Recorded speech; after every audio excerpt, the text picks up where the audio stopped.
Buenas tardes, bienvenidos a Entrevistas ICP. El día de hoy nos acompaña Joseph Humire, director ejecutivo del Center for a Secure Free Society de Washington. Joseph es un gran experto en temas de seguridad y un conocedor de la situación de América Latina y especialmente de la región. Joseph, bienvenido al Instituto de Ciencia Política. Gracias, Carlos, por la invitación. Un gusto verte y estar con el instituto. Bueno, Joseph, en los últimos días ha pasado desapercibido en los medios, en Colombia, por ejemplo, la llegada de 5 buques petroleros iraníes a Venezuela, cada buque con una capacidad de 1.5 millones de barriles de combustible, supuestamente para ayudar al gobierno venezolano, al régimen de Maduro. ¿Qué implicaciones tiene esta llegada de los 5 buques petroleros iraníes a Venezuela? Bueno, yo creo que es muy importante. Es un aspecto más de la complejidad de lo que hay en Venezuela. Y creo que es muy importante analizarlo porque lo que aprendimos, digamos, vamos a 2017 cuando la crisis de Venezuela realmente explotó en el tema de refugiados, en el tema de, económico y humanitario. En ese año ya se empezó a conocer que Cuba era uno de los actores principales que estaba en el terreno de Venezuela apoyando al régimen de Maduro. Después vamos a 2018, cuando se creció esta amenaza, y hasta 2019, cuando se posiciona el presidente interino Juan Guaidó, se conoce que Rusia es un actor principal en este juego geopolítico sobre la libertad de Venezuela.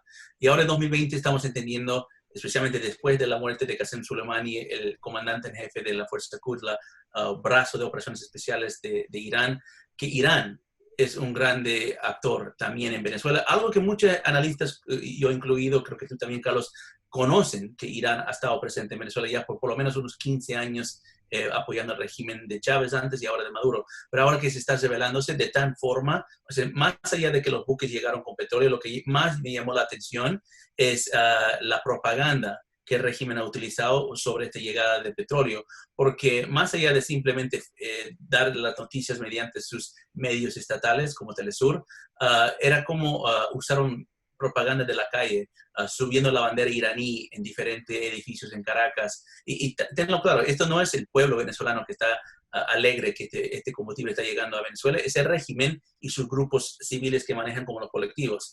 Entonces yo creo que esto implica una nueva escala del conflicto y crisis de Venezuela, que es el aspecto de Medio Oriente. Y el aspecto de Medio Oriente es mucho más amplio y mucho más histórico de lo que nos damos cuenta.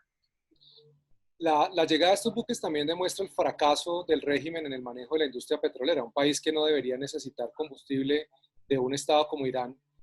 ¿Cómo también esto afecta la llegada ahora de que dispondrá el régimen de este combustible? ¿Cómo afecta esto el futuro escenario en Venezuela, el poder, las relaciones de poder en Venezuela, con un régimen de Maduro cada vez más fortalecido y con un régimen de Guaidó pues que lo vemos diluirse con el tiempo? Sí, mira, para empezar, lo que dijiste es completamente el punto clave. Ok, ya se están celebrando antes que se llegó al final. O sea, llegó los buques, llegó el petróleo, bien.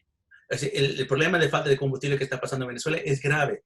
Y no es algo que se va a resolver con 1,5 millones de barriles que está reportado que llegan en estos buques. Ese nivel de combustible va a durar máximo unos 3, 4 semanas en Venezuela, en una época donde hay alta demanda porque no ha habido combustible por mucho tiempo.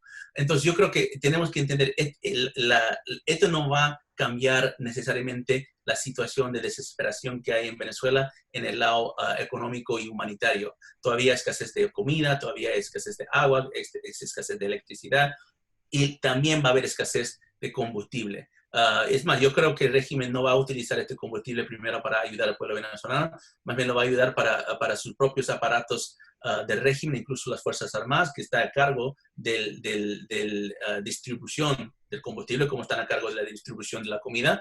Y seguramente algún de este combustible es posible que hasta llegue a Habana, a Cuba, a sus aliados, donde donde el régimen de Maduro tiene también sus deudas.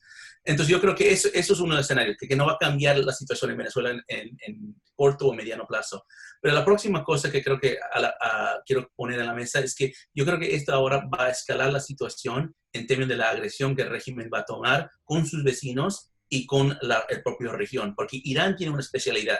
La especialidad de Irán es utilizar varias herramientas de guerra simétrica, incluso la informática, inteligencia, y combinar eso con herramientas como las navales y fuerzas armadas para poder chantajear a su región. Es lo que han hecho en el Medio Oriente, en el Estrecho de Hormuz, en el Golfo de Omán y el Golfo Pérsico, y lo van a transferir esta capacidad a Venezuela para chantajear a Colombia, a Brasil, a Panamá, a Centroamérica y el Caribe. Entonces, eso es lo que tenemos que tener en cuenta. Yo veo que es posible que en pronto, poco tiempo, meses, se va a ver más escalación de provocaciones en el áreas marítimas por parte de Venezuela, pero con el mano de Irán. Sí, desde luego la llegada de estos buques es una afrenta a la estabilidad de la región, al gobierno de los Estados Unidos, por supuesto.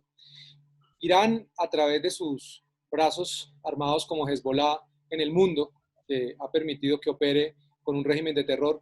Venezuela, apoyando históricamente a grupos criminales como las FARC y el ELN en Colombia. ¿Qué podemos esperar en Colombia frente a este régimen y sus aliados que, como estamos viendo a propósito de la pandemia y de la crisis a nivel mundial, se está aprovechando para fortalecerse y nuevamente tratar de desestabilizar la región cada vez en una escalada asimétrica como tú lo has señalado?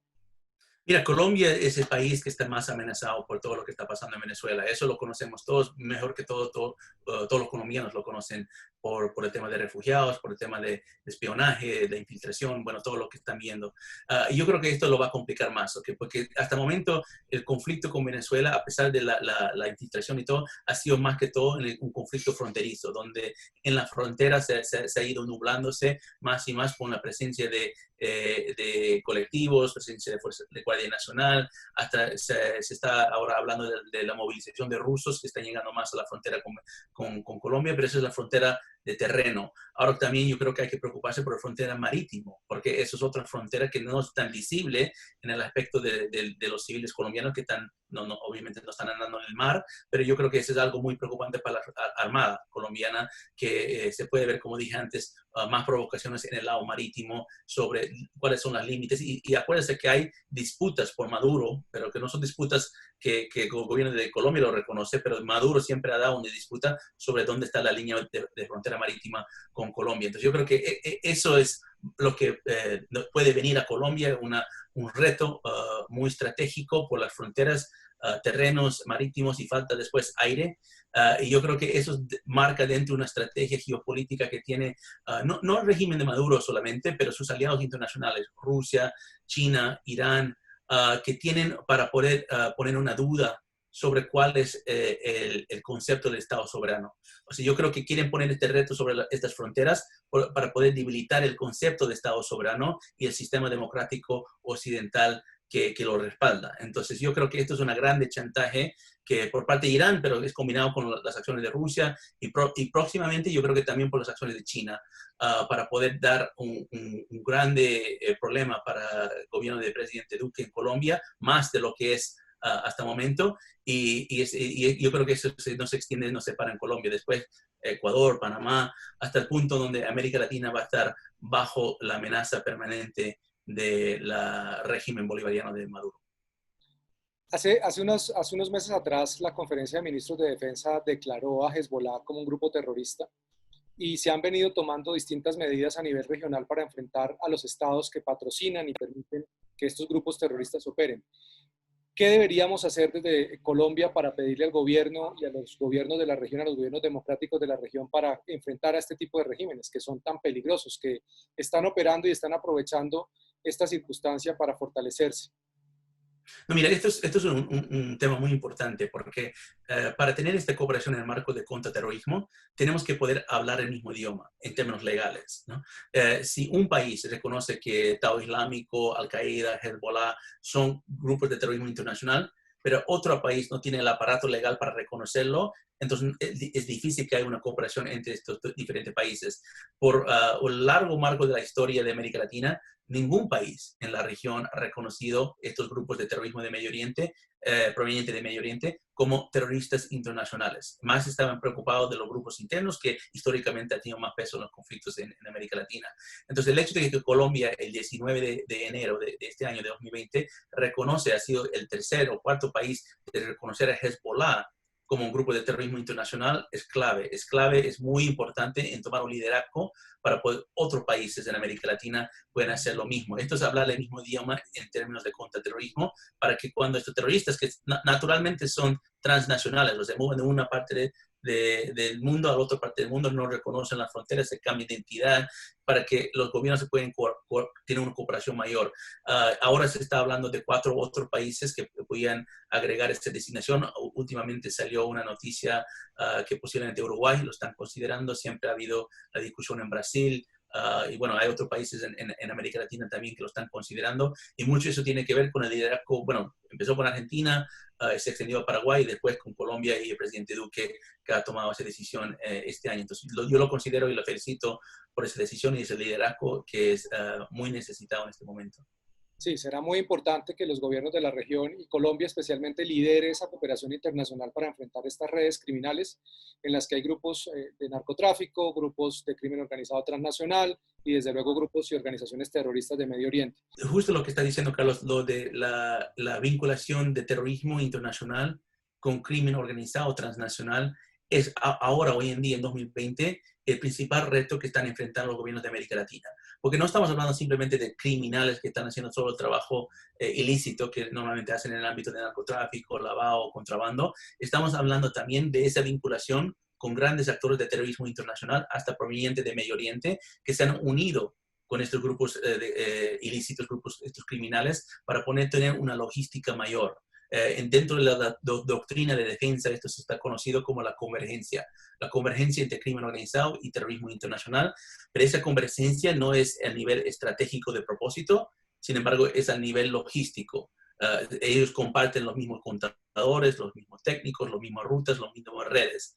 Y en ese aspecto Venezuela se convirtió a ser el centro de convergencia de crimen organizado y terror de toda América Latina, porque dan el apoyo de Estado a esta función. Entonces, eso es un poco parte de la importancia de tener un marco de contraterrorismo legal efectuado, donde todos los países pueden comunicar las estrategias para luchar contra la convergencia y por qué Venezuela es un grande problema y un complejo problema para el gobierno de Colombia. Y esa es una gran pregunta que tendrá que resolverse también en la Estrategia de Seguridad y Defensa Nacional de Colombia, porque ¿cómo enfrentamos estas redes criminales que aprovechan esas cadenas de valor y suministro que han tejido tanto organizaciones de crimen organizado transnacional, grupos terroristas, las guerrillas, los carteles mexicanos que operan en Colombia y en Venezuela, las distintas estructuras criminales que operan en la región y que se han fortalecido y que, como bien lo señalas tú, Joseph, no comparten fines, pero sí medios, y eso es lo más peligroso? Sí, correcto. No, eso es lo peligroso. El mundo hoy en día está siendo prácticamente centralizado en diferentes focos de amenazas que antes eran separados, que se están uniendo como las mismas cadenas. Como tú bien dijiste, las cadenas de suministros, lo que mueve personas, puede mover drogas, pueden mover armas y esas cadenas están creciendo en capacidad por todo el mundo y por toda América Latina. Claro, y lo más grave también es que muchas de esas estructuras que participan de estas actividades criminales se siguen cobijando bajo mantos ideológicos para luego buscar acuerdos que les permitan también copar espacios desde la legalidad, como pasó en el caso colombiano con las FARC, que mantienen una estructura política, pero además las llamadas disidencias siguen haciendo parte de estas cadenas criminales y de estas redes que desde hace muchos años históricamente han mantenido vínculos con organizaciones criminales como Hezbollah, y grupos criminales dentro de Venezuela como el Cartel de los Soles.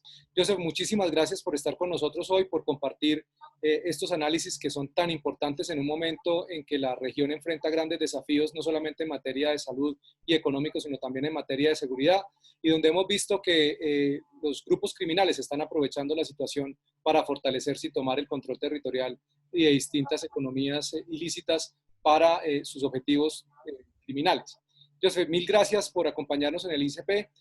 No olviden seguirnos en nuestras redes sociales. Estos son Entrevistas ICP. Los esperamos muy pronto con más análisis de coyuntura regional e internacional. Muchas gracias. Joseph, mil gracias. Igualmente, gracias, Carlos.